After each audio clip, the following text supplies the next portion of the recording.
In today's segments, we'll begin with an expert's view on the SEBI's ease of rules for investment advisors. SEBI is moving to ease the path for registered investment advisors. They're proposing lower education requirements, removing work experience needs, and cutting costs. However, some existing advisors worry about maintaining quality standards with these relaxed rules.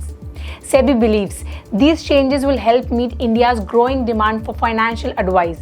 Let's see what our experts think about this. We have Kalpesh Ashar, founder of Full Circle Financial Planners and Advisors. So the much awaited SEBI consultation paper on RIAs is out, which was awaited for a long time now.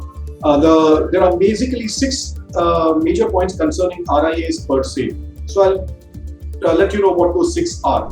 First and foremost, in the educational barrier which was there, now all the SEBI existing RIAs who were required to have a postgraduate degree to be eligible for that.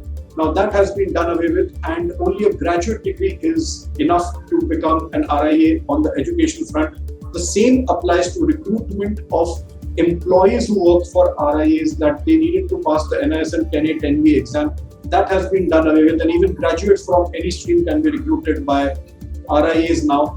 The second important part in the educational front or the qualification front is that the existing RIAs had to compulsorily pass out a certification, which is the NISM 10A 10B, every 3 years.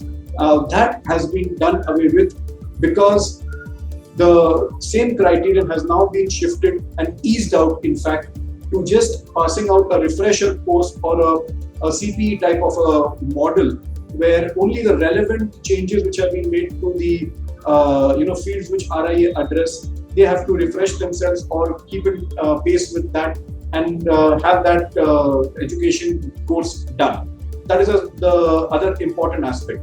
Second is the flexibility in which the RIAs can charge the customers. So the fixed fee model remains same at 1,25,000. The assets under advisory percentage remains the same at 2.5%. But what changes here is basically that there is flexibility to move between either of the models in between a letter of engagement between the consent of the advisor and the client.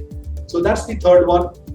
The fourth one is the compulsory net worth, which was to be maintained by individual RIA at 5 lakh and corporate RIA at 50 lakh.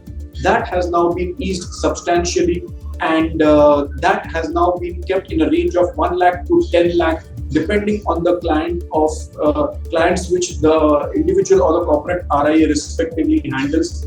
So that is a welcome move. The second is that the limit of customers, the eligibility of 150, if you are handling an individual RIA was handling, if that was breached to 150 to become a corporate RIA, that has been done away with, and that has been increased to 300. And finally now that the RIAs now have to limit their advisory only to SEBI-regulated products which are there. And finally now there is also a proposal to allow part-time RIAs to impart their advisory, but only that is limited up to having 75 clients. Thank you for sharing your insights.